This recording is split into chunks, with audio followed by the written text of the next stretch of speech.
ఇంకొక ముఖ్యమైన అంశము మీరు చూస్తూనే ఉన్నారు కదా, చాలా పెద్ద ఎత్తున డిస్కషన్కి కారణమవుతున్నది. మావోయిస్టు పార్టీ అంతిమ దశలో ఉందన్న ఒక చర్చ నడుస్తున్నది.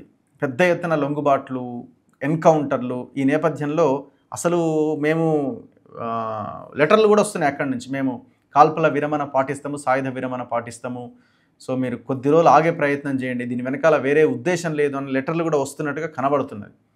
అండ్ హిడ్మా పేరు ఇవాళ దేశం అంతా మారుమోగుతున్నది. ఒకవైపున ఆ దశలో ఉన్న పార్టీ, ఇంకొక వైపున ప్రజలు హిడ్మా లాంటి నాయకుడిని ఒక పెద్ద వీరుడి కింద చూస్తున్నారు.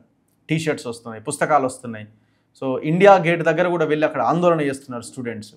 గ్రామాల్లో సోషల్ మీడియా అయితే మొత్తం ఏఐతో చేసిన ఫొటోస్ ఇవన్నిటితో ఆయన ఒక వీరోచిత నాయకుడిగా చూస్తున్నారు. సో ఈ ఎపిసోడ్ మీకు ఎట్లా కనిపిస్తున్నారు? రగ్గారు, అందరం మీడియా కానీ అందరం కూడా నక్సలైట్లు అనగానే పోలీసులు వర్సెస్ నక్సలైట్లు, నక్సలైట్లు వర్సెస్ సిఆర్పిఎఫ్ జవాన్లు అనుకుంటున్నారు. అసలు నక్సలిజం పుట్టుకలో ఏంటి కారణం అనేది ఒకసారి చూస్తే, ఆ రోజు 1953లోనో 56లోనో లేకపోతే 70లోనో, మనకు ఇయర్ గుర్తులేదు, వెస్ట్ బెంగాల్ నక్సల్బరీ గ్రామంలో ఒక మామూలు పేద గిరిజన రైతు తన భూమి ఆ ఊర్లో ఉన్న దొరలు ఆక్రమించుకుంటున్నారని కోర్టుకు వెళ్తాడు. కోర్టుకు వెళ్తే కోర్టు తీర్పు ద్వారా గిరిజనుడికి న్యాయం జరిగితే ఆ ఉన్న 2 ఎకరాల 3 ఎకరాల భూమి కోర్టు తీర్పు వచ్చినాక కూడా ఆయన భూమి ఆయన తీసుకోకపోతే, ఆయన అప్పుడు కాసు సన్యాలను ఇంకో పెద్ద మనిషి ఎవరో ఇద్దరు ఉంటారు, వాళ్ళిద్దరి దగ్గరికి వెళ్ళి నాకు ఇట్లా అన్యాయం జరిగిందంటే వాళ్ళిద్దరు ఆ ఊర్లో ఉన్న గిరిజన యువకులు అందరినీ సంఘటితం చేసి ఆ ఊరు దొర మీద దాడి చేస్తారు. అంటే ఇది రెవెన్యూ ప్రాబ్లం. నక్సలిజం అనేది భారతదేశ ప్రజలమైన మాకు మేముగా సమర్పించుకుంటున్న భారత రాజ్యాంగంలో ప్రజలందరికీ స్వేచ్ఛ, సమానత్వము, ఆర్థిక రాజకీయ స్వాతంత్రం ఉండాలని చెప్తుంది భారత రాజ్యాంగ ప్రవేశ పీఠిక. మరి అక్కడున్న అడవిలో ఉన్న గిరిజనులు ఇవాళ హిడ్మాని ఒక హీరోలాగా ఎందుకు చూస్తున్నారంటే, ఆ గిరిజనులకి కేంద్ర ప్రభుత్వం, రాష్ట్ర ప్రభుత్వం మీద ఉన్న నమ్మకం కన్నా ఈ తుపాకీ పట్టుకున్న హిడ్మా వాళ్ళనే మాకు వస్తుందనే నమ్మకంతో ఇలా శివయాత్రలో ఇలా పెద్ద పెద్ద మేధావులు ఎవరు పాల్గొనలే.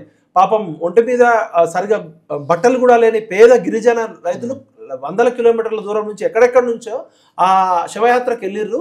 ఇప్పటికీ కూడా హిడ్మాని ఎందుకు ఒక హీరోలాగా చూస్తున్నారంటే, ఆ గిరిజనులకి ప్రభుత్వాల మీద కన్నా కూడా హిడ్మా లాంటి వ్యక్తుల మీద నమ్మకం ఉంది కాబట్టి ఇలా సోషల్ మీడియాలో ఇంత ట్రెండింగ్ అవుతుంది. ఒకటేంటంటే, అసలు ప్రభుత్వాలు నక్సలిజాన్ని అర్థం చేసుకోవడంలో ఇది రెవెన్యూ ప్రాబ్లం, ఇది అడ్మినిస్ట్రేషన్ ప్రాబ్లం, ఇది పాలసీ ప్రాబ్లం. ఇది పోలీసులు వర్సెస్ నక్సలైట్లు కొట్టుకునే ప్రాబ్లం కాదు. మెజారిటీ ప్రజలు జల్ జంగల్ జమీన్, భూమిలో వాటా కావాలి, మాకు వనరులలో వాటా కావాలి. కొన్ని పెత్తందారీ కంపెనీలు, ఫ్యూడల్ భూస్వాములు, కొన్ని కార్పొరేట్ కంపెనీలు మా వనరులు దోచుకుంటున్నాయి, మా అడవిని కాపాడుకుంటామని నక్సలైట్ల వైపు వెళ్తున్నారు. మరి ఇప్పటికైనా నేను అమిత్ షా గారు ఒక డెడ్ లైన్ పెట్టి స్పష్టంగా మేము మావోయిజాన్ని అంతం చేస్తామంటున్నారు, తుపాకీతో సమాధానం చెప్తామంటున్నారు. కానీ ఇది Amit Shah home minister deal చేయాల్సిన ఇష్యూ కాదు. లా అండ్ ఆర్డర్ వరకు ఓకే, ఇది ప్రధానమంత్రి గారు భారత నీతి ఆయోగ్ కూర్చొని అక్కడ గిరిజనులు ఎందుకు నక్సలిజానికి మద్దతు ఇస్తున్నారు, అక్కడ వాళ్ళ గూడేంది, వాళ్ళ అభివృద్ధి ఏంది, వాళ్ళు ఎందుకు స్వాతంత్రం వచ్చిన 79 సంవత్సరాలతో కూడా ఇంకా అట్లా వెనుకబడి ఉన్నారు అని ఇవాళ మనం సమాజం తరపున నక్సలిజంది తప్పు ఉంది, పోలీసులు తప్పు ఉంది. ఇది పాలకుల వైఫల్యం. రాజ్యాంగాన్ని తూచా తప్పకుండా అమలు చేయకపోవడం వల్ల మెజారిటీ ప్రజలు, దిక్కులేని ప్రజలు అన్నలని చూస్తున్నారు. ఇప్పటికి కూడా తెలంగాణలో ఏమంటున్నారు, అన్నలుంటే బాగుండు అంటున్నారు.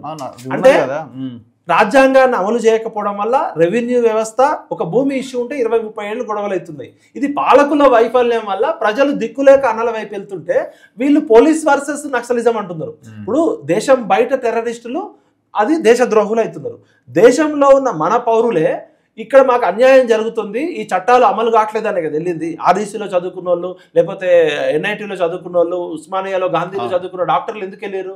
ఇక్కడ న్యాయం జరగట్లే కాబట్టి అడవిలో ఉన్న అన్నల దగ్గరికి వెళ్తే న్యాయం జరుగుతుందని తెలియదు. కానీ మనం కూడా ఏం చెప్తున్నాం, మారిన కాలంతో పాటు ఇప్పుడు టెక్నాలజీతో పాటు మీరు తుపాకీతో సాధించేది ఏం లేదు.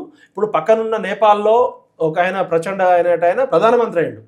చాలా రాష్ట్రాల్లో మావోయిస్టులు బయటకు వచ్చి ప్రజా జనజీవితంలోకి వచ్చింది. ఇప్పుడున్న రాజకీయ నాయకులు దొంగనా కొడుకులు దాచుకునేది కల్లా అన్నలే, అడవిలో ఉన్న అన్నలు బయటకు వచ్చి ప్రజాస్వామ్యంలో పాల్గొంటే ప్రజలకు ఎక్కువ రాజ్యాంగాన్ని నమ్ముకొని ఉన్నాం మనం. తుపాకీతో ప్రజాస్వామ్యం రాదు ఎప్పటికి కూడా. కానీ ఈ కేంద్ర ప్రభుత్వం, రాష్ట్ర ప్రభుత్వము డెడ్ లైన్లు పెట్టి వాళ్ళని చంపడానికి ఎంత ఉత్సాహం చూపిస్తుందో, అమిత్ షా గారు, మోడీ గారు, ముఖ్యమంత్రులు డెడ్ లైన్ పెట్టి అక్కడ ఉన్న గిరిజనుల సమస్యలు ఎందుకు పరిష్కరించరు, వాళ్ళకి విద్య, వైద్యం, ఉపాధి ఎందుకు కల్పించరు? ఇప్పుడు మనం ఈ మధ్య సోషల్ మీడియాలో ఒక వీడియో చూస్తున్నాం. ఒక అమ్మాయి, అక్కడ గిరిజన అమ్మాయి హిడ్మా చనిపోకముందే ఇప్పుడు ఈ కగార్ ఆపరేషన్ కగార్ ఒకవైపు జరుగుతుంది, ఒకవైపు మా పచ్చని గుట్టలన్నీ కూడా ఎరుపెక్కున్నాయి అన్నారు. అక్కడ మైనింగ్ స్టార్ట్ అయింది ఆల్రెడీ. వేదాంత కానీ పెద్ద పెద్ద గవర్నమెంట్ చెప్పట్లేదు కదా బయట జరుగుతున్న చర్చ ఏంటి, అడవులు మొత్తం అదానికో ఎవరికో కట్టబెడతారట అంటే లేదు కట్టబెట్ట మేము అడవిలాగానే ఉంటది అని చెప్పే ప్రయత్నం. మరి ఇప్పుడు ఒక స్టేట్మెంట్ కూడా లేదు. కేంద్ర రాష్ట్ర ప్రభుత్వాలని మనం పౌర సమాజం నుంచి అడగాలి. తుపాకీ పట్టుకొని వాళ్ళు సామాజిక సమస్యగా మారారు, లా అండ్ ఆర్డర్ ప్రాబ్లం ఉందని వాళ్ళని చెప్తున్నారు కదా. మరి అక్కడ ఉన్న గిరిజనుల మీద కానీ, సహజ వనరుల మీద కానీ, అక్కడ ఉన్న ఖనిజ వనరుల మీద కానీ మీరు పెద్ద కంపెనీలకి ఇవ్వమని మీరు స్పష్టంగా చెప్తారా?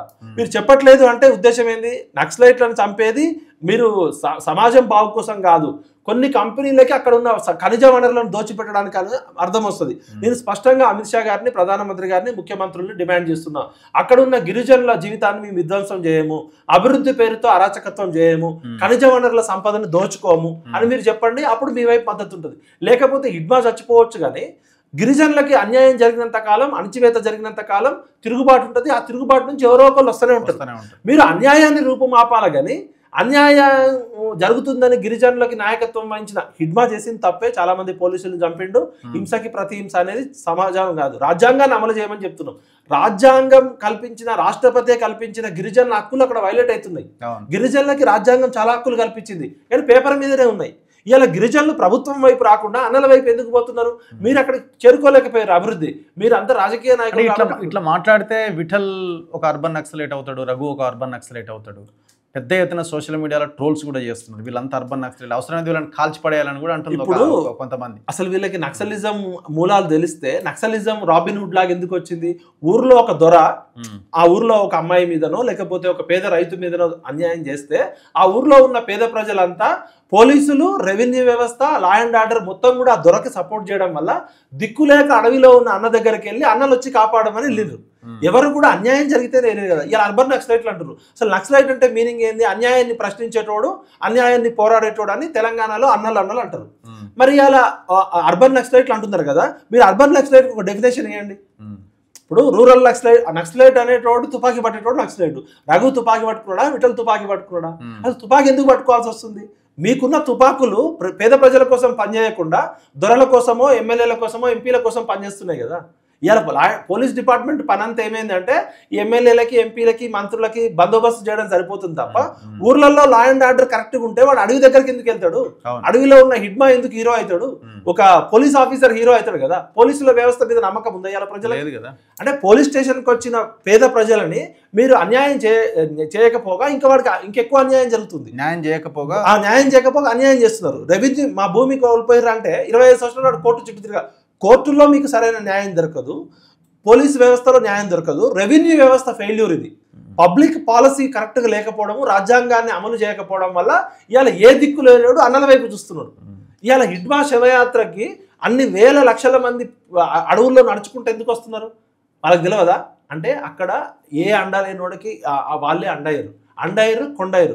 ఇప్పటికైనా నేను కేంద్ర రాష్ట్ర ప్రభుత్వాలు రిక్వెస్ట్ చేస్తున్నాం, ప్రశ్నించే గొంతులు ఎప్పుడూ ఉంటాయి. అన్యాయం జరిగినంత కాలం, అణచివేత ఉన్నంత కాలం తిరుగుబాటు ఏదో. నిన్నగాక మొన్న రేవంత్ రెడ్డి గారు ఒక మీటింగ్లో చెప్పారు, మీరు పెన్నులే కదా అని పెన్నులని మట్టి కప్పితే అవి గనులై మొలుస్తాయి అన్నాడు. మరొక రాజ్యాంగబద్ధంగా ఉన్న ముఖ్యమంత్రే చెప్పిండు, మీరు అన్యాయం చేస్తే పెన్నులే గనులైతాయి అన్నాడు. గతంలో కేసీఆర్ గారు నక్సలైట్ల పాలసీ మా పాలసీ అని చెప్పాడు. అంతకుముందు ఎన్టీఆర్ గారు నక్సలైట్లు దేశభక్తులు అని చెప్పాడు. ఇప్పుడు కొమరం భీమ్కి, బిర్సా ముండా, అల్లూరి సీతారామరాజుకి వెళ్ళి దండలు వేస్తలేరా రాజకీయ నాయకులు? ఇప్పుడు మనమేమో వాళ్ళ చేతిలో కూడా ఆయుధమే ఉంది కదా. మీరు మంచిగా ఎగ్జాంపుల్ చెప్పారు. అల్లూరి సీతారామరాజుని, బిర్సా ముండాని, కొమరం భీమ్ని మనం భారతదేశ వీరులాగా చూస్తున్నప్పుడు ఆ గిరిజనుల దృష్టిలో హిడ్మా కూడా అల్లూరి సీతారామరాజు అంటుడే. అల్లూరి సీతారామరాజు ఆ రోజు బ్రిటిష్ వాళ్ళు గిరిజనుల మీద చేస్తున్న అన్యాయానికి వ్యతిరేకంగా ఏ విధంగా పోరాడి ఒక దేవుడైందో, ఈ రోజు గిరిజనులకు హిడ్మా దేవుడు ఎందుకంటే అక్కడ ప్రభుత్వాలు ఫెయిల్ అయినాయి కాబట్టి. ఇది ప్రభుత్వము, పోలీసులు, ఆర్మీ పెట్టి అంచివేస్తే అంచేది కాదు. నక్సలిజాన్ని చంపగలరు కానీ ఆలోచనలు ఎవరు చంపగలరు? కాబట్టి నేను రిక్వెస్ట్ చేస్తున్నా, తుపాకీ సమాధానం కాదు. అక్కడ ప్రభుత్వం చేరుకోవాలి, వాళ్ళకి నమ్మకాన్ని కలిగించాలి, వాళ్ళని జనజీవన స్రవంతిలోకి తీసుకురావాలి. గిరిజనుల వనరులను విధ్వంసం చేయదు. ఇలా ఢిల్లీ యూనివర్సిటీ పిల్లలంతా ఏం చెప్తున్నారు?